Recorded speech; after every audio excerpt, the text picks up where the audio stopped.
Então fala você ligado aqui no canal, sou o Eduardo Ferrari e trago assuntos importantes do Vasco. Antes eu peço a tua inscrição.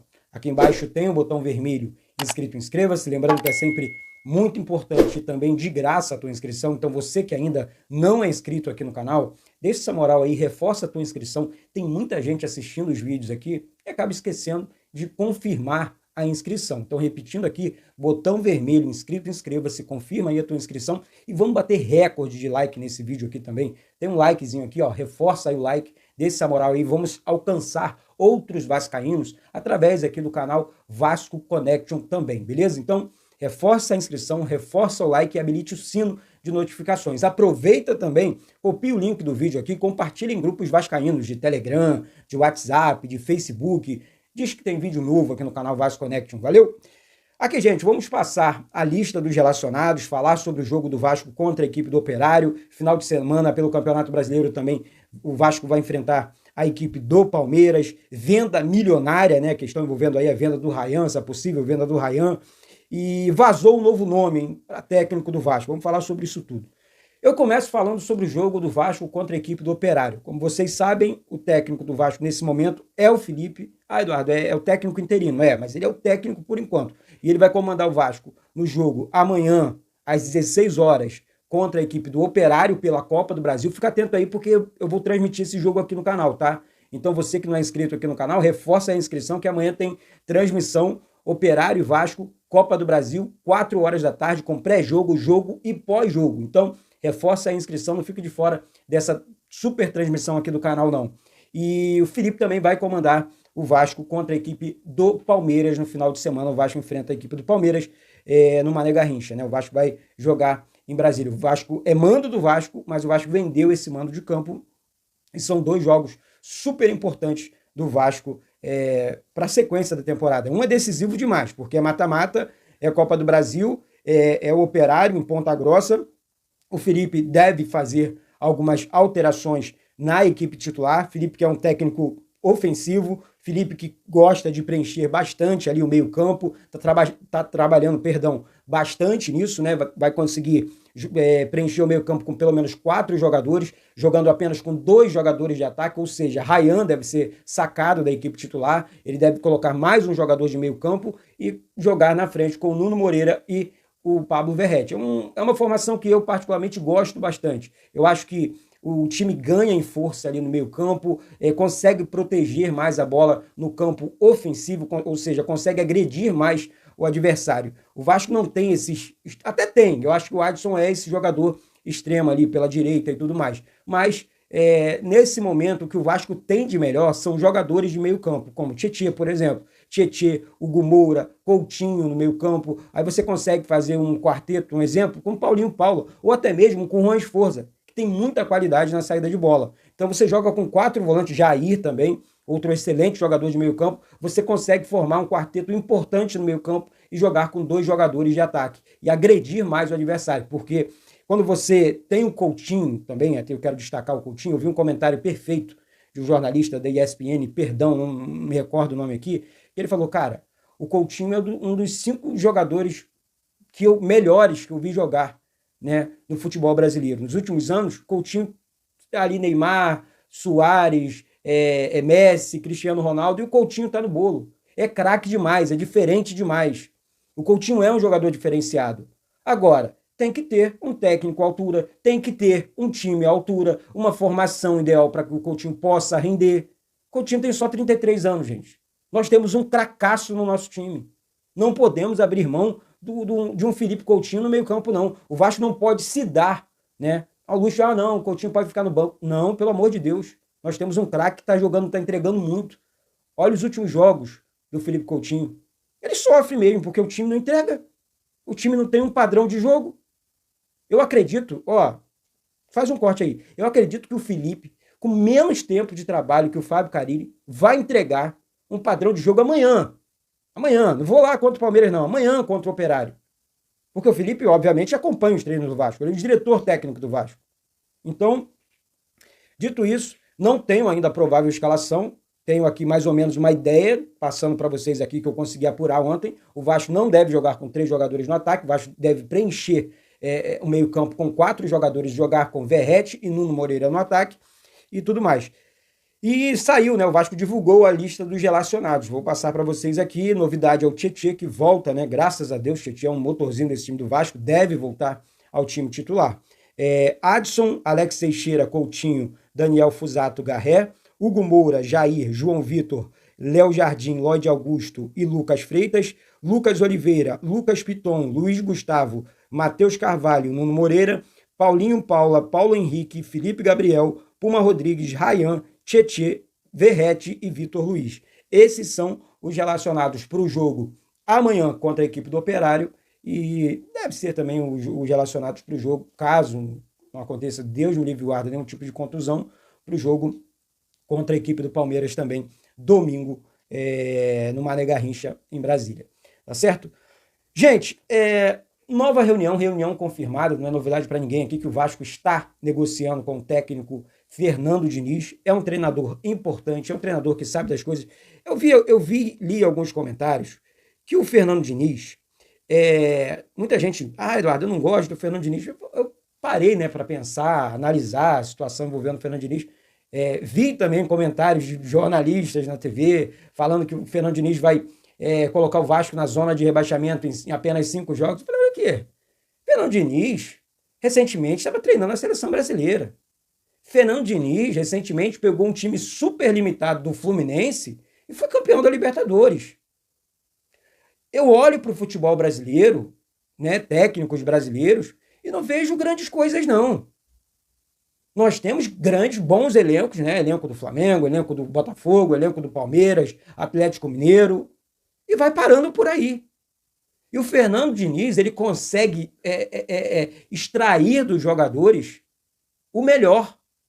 Né? Então é um técnico que sabe das coisas, é um técnico que tem padrão de jogo, acha um bom nome para o Vasco, sim. É um técnico extremamente ofensivo, que tem, sim, a ideia de jogo dele, e pode dar certo no Vasco, principalmente porque sabe utilizar a base. A prioridade do Vasco hoje, qual é a característica desse novo técnico? Treinador que seja ofensivo. Um treinador que treine o Vasco para atacar. Chega dessa defensiva. Por que de opções de mercado? Mano Menezes, retranqueiro. Fábio Carille, foi embora, retranqueiro. Filipão, retranqueiro. Luxemburgo, a mesma coisa, bom técnico, gosto. Não digo aqui que o Luxemburgo está ultrapassado, mas é retranqueiro também. Então, assim, hoje enxergo como melhor opção para o Vasco o técnico Fernando Diniz. Temos aí uma reunião confirmada, marcada entre Fernando Diniz e Vasco. Existe a conversa entre Fernando Diniz, Felipe e Pedrinho. São amigos. Não é novidade para ninguém aqui que o Pedrinho admira demais o trabalho do técnico Fernando Diniz, assim como o Felipe também. Eu acho que daria muito certo. São muito novos, né? O Pedrinho, muito novo. Da idade, eu estou falando isso, são ideias novas, né? O Diniz e também o Felipe. Eu acho que isso pode dar certo. Sabe? Então, tomara que dê tudo certo para o Vasco, né? E eu acho que a melhor opção, vou repetir aqui a minha fala, para o Vasco, nesse momento, não sei a sua opinião, mas respeito, tá? É sim o técnico Fernando Diniz. Vazou mais um nome, né? O nome do Paulo Pesolano, né? Que seria aí um plano B para o Vasco, mas aí você cairia naquela. Paulo Pesolano trabalhou aqui no Brasil, no Cruzeiro, é um técnico extremamente defensivo, que gosta de sair nos contra-ataques, não tem como característica propor jogo, iria nesse momento também aborrecer a torcida do Vasco. Tá? Eduardo, é um nome importante. Mas não sei se pro Vasco é o melhor nome. Não sei se é o Vasco, pro Vasco, o nome que o Vasco ideal, né? Que o Vasco procura ali. Aquele treinador que eu vou repetir aqui, que gosta de propor o jogo, que gosta de atacar o adversário. Eu acho que o Paulo Pesolano não é esse nome. Então, seria um plano B pro Vasco e tudo mais. Você olha pro mercado da bola, meu Deus do céu. Acho que hoje, assim, tirando ali o Fernando Diniz, Luiz Castro. Eu acho. Tirando esses nomes, tá difícil. Tá? Então, eu acho que o Vasco deveria, sim, fazer uma investida pesada no Diniz e no início da temporada já entregar ao Fernando Diniz. É essa equipe que eu tenho, é isso aqui que eu posso entregar, vou reforçar ainda mais a equipe na janela do meio do ano e tudo mais. Vamos trabalhar porque esse time precisa decidir Copa do Brasil, Campeonato Brasileiro, Copa Sul-Americana. Né? A vaca estava indo para o brejo e ainda bem que o Vasco demitiu o técnico Fernando Diniz, o Fábio Carille. Senão, a onça já tinha bebido água há muito tempo. Essa é que é a grande verdade. Então tá aí. Deixe seu comentário aqui embaixo sobre Paulo Pesolano também. Bom, eu quero falar aqui sobre venda milionária. Gente, o Ryan, um menino da base do Vasco, que sabe jogar bola. É um menino de seleção brasileira. É um menino que entra na fogueira o tempo inteiro, jogando com a camisa do Vasco. Um jogador de muita força física, mas de muito talento também. Eu gosto do Ryan, mas eu acho que a falta de entrosamento do time do Vasco, isso tudo atrapalha no desempenho dos jovens da base do Vasco. Exemplo, olha para o Palmeiras. Palmeiras é um time pronto para jogar. Você sobe com o Estevão da vida, o menino vai se destacar. Ele vai se destacar. Por quê? Porque ele está subindo com um time pronto, com um treinador que entende e conhece muito bem a equipe lá, que é o Abel Ferreira. Aí você olha para o Vasco, é sempre meninos na fogueira, como foi Gabriel Peck, Andrei Santos, Marlon Gomes, coloca na fogueira, bota para jogar, para decidir os jogos. E não é assim. São meninos subindo da base. Vão jogar, conhecem o Vasco? Sim. Vão ajudar? Sim. Só que não é assim que as coisas funcionam. Foi assim lá atrás, a história do Vasco é essa, com o Romário, com o Edmundo, com o próprio Felipe, com o Pedrinho, com o Giovani. Jogadores que subiram bem, com times prontos. Né? Então, temos aí o Ryan, né, que teria uma oferta milionária de um clube europeu, pode chegar, segundo informações, a 116 milhões, que seria a maior venda da história do Vasco. O Vasco precisa engordar os cofres, né, o que seria fundamental para as finanças do Vasco. Né? O Vasco, nesse momento, como vocês sabem, entrou com uma recuperação judicial na justiça, e nesse momento o Vasco não sofre com bloqueios nas contas. Isso é muito importante, porque as receitas do Vasco estão entrando livre, né, para que o Vasco possa montar. Nesse momento ainda não tem. Tá no bumba meu boi, tá esperando por aparelhos ainda. Mas as coisas vão começar a acontecer. E a tendência, não só com a venda do Ryan, mas com outras questões financeiras também, é que o Vasco financeiramente consiga montar um bom time. Gastar mais no futebol, porque o futebol custa caro. Futebol custa caro, treinador custa caro, jogador custa caro. Então o Vasco está num processo de recomeço. Poucos entendem isso aqui. Outra situação, saindo aqui da venda Ryan e dessa questão, envolvendo também a questão financeira do Vasco, é a venda da SAF. A venda da SAF vai acontecer? Vai. É uma prioridade dentro do clube? É. Tanto que o Vasco está contratando uma empresa e um profissional não para negociar a SAF do Vasco, mas que esteja, né, ali full time, né, para receber propostas, observar esse mercado, observar essas empresas, conversar com essas empresas, mostrar o Vasco para essas empresas. Então o Vasco precisa sim desse profissional, porque hoje essas empresas elas procuram direto o Pedrinho, né, que é o departamento jurídico do Vasco, e assina aqui o NGA, e, enfim, olha aí o Vasco, é isso. E o Pedrinho tem que cuidar do futebol, o Pedrinho tem que cuidar do Vasco, reforma do CT, reforma do São Januário. Então, o Pedrinho acabou, na minha opinião, acumulando muita coisa em cima dele. E criticar é sempre mais fácil. Bater é sempre mais fácil. Né? Então, eu prefiro fazer o contrário. Prefiro, Pedrinho tem todo o apoio aqui no canal, ele sabe disso. O Pedrinho tem o respeito aqui do canal. E é um cara que eu tenho certeza que vai dar certo à frente do Vasco. Porque conhece o Vasco, porque tem boa intenção com o Vasco. E é isso. Não tem muito o que dizer. É torcer para que o Vasco dê certo, torcer para que o Vasco contrate logo esse novo treinador, e tomara que seja o Fernando Diniz, repetindo aqui. Acho que não tem que fazer muito nariz de cera, não. É a melhor opção, na minha opinião. Na minha opinião, tá? Minha opinião, deixando isso bem claro aqui. E tudo mais. Tá certo, gente? Então é isso. Eu vou ficando por aqui. Daqui a pouco eu volto com essas e outras informações do Vasco. Mais uma vez eu peço a sua inscrição aqui embaixo, o seu like no vídeo, habilite o sino de notificações para todos os vídeos. Hoje à tarde, outro vídeo aqui no canal. Então, reforça a inscrição, reforça o seu like e vamos chegar logo à marca de 136 mil inscritos aqui no canal. Dê essa moral aí. Valeu? Um beijo no coração de todos vocês. Eduardo Ferrari, aqui do Rio de Janeiro. Saudações vascaínas.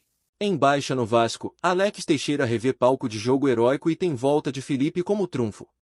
Autor dos 2 gols na vitória de virada em 2022, resultado essencial no acesso da Série B, atacante teve boas atuações com o técnico interino no fim do ano passado. Nesta quinta-feira, Alex Teixeira terá um reencontro especial com o Operário e com o estádio Germano Krieger, palco do jogo de maior protagonismo do atacante desde seu retorno ao Vasco. Ele foi autor dos 2 gols da vitória de virada por 3-2, já nos minutos finais da partida, pela 33ª rodada da Série B de 2022, que ficou conhecida pelos torcedores como a Batalha de Ponta Grossa. Repleto de expectativas, o atacante fazia, naquele ano, sua primeira temporada no clube que o alçou aos profissionais após 12 anos fora do Brasil. Depois de primeiros meses apagados do atacante, o dia 4 de outubro, em Ponta Grossa, mostrou o protagonismo que o torcedor tanto esperava de Alex Teixeira. O Operário vencia a partida por 2-1 até os últimos minutos. Até que Alex Teixeira, que havia substituído Nenê no segundo tempo, balançou as redes 2 vezes em sequência, aos 43 e aos 49 minutos. A vitória foi fundamental para espantar a má fase e a sequência de derrotas vivida pelo Vasco naquela Série B, e consolidar a caminhada para o acesso à elite na reta final do torneio. Esses foram os únicos 2 gols do atacante pelo Vasco em 2022. O jogador chegou com status de referência técnica para reforçar a luta pelo acesso, mas perdeu espaço ao longo do segundo turno e acabou como reserva no time de Jorginho. Até hoje, Alex tem dificuldades para engatar uma boa sequência de jogos e engrenar no Vasco. A segunda passagem pelo clube se encerrou no fim de 2023, sem muito destaque. O atacante retornou em julho do ano passado, após passar 7 meses sem clube, por causa de um pedido de Felipe Coutinho. Ao todo, desde 2022, são somente 70 partidas, sendo 38 como titular, com 7 gols e 8 assistências no período. Felipe como esperança. Além da Batalha de Ponta Grossa, Alex Teixeira viveu outro lampejo positivo no fim da última temporada, justamente quando Felipe Maestro assumiu o comando técnico interinamente, com a demissão de Rafael Paiva. O jogador atuou nas 3 últimas rodadas do Campeonato Brasileiro com Felipe e teve atuações consistentes. Na estreia do interino, Alex entrou no intervalo e anotou um gol e uma assistência para Vasco no empate em 2-2 contra o Atlético Goianiense, as últimas 2 participações em gols do atleta desde então. Depois, foi titular nas vitórias sobre Atlético Mineiro e Cuiabá e manteve um bom rendimento, atuando como segundo atacante, ao lado de Vegetti, no esquema de 4-4-2 escolhido por Felipe. Essas foram as únicas 2 partidas em que esteve entre os 11 iniciais, em 2024. Com Fábio Carille, Alex Teixeira figurou entre os titulares nas primeiras rodadas do time principal no Campeonato Carioca, mas não teve bom desempenho e voltou a amargar a reserva. A chegada dos reforços para o setor ofensivo fez o jogador perder ainda mais espaço. Ele atuou em 11 partidas em 2025, apenas 4 como titular, e está em baixa. Agora, Teixeira terá a volta de Felipe ao comando técnico como uma esperança para retomar as boas atuações e seu espaço no Vasco. O ex-jogador assumiu o cargo interinamente e fará a sua estreia nesta quinta-feira, às 16 horas, diante do Operário PR.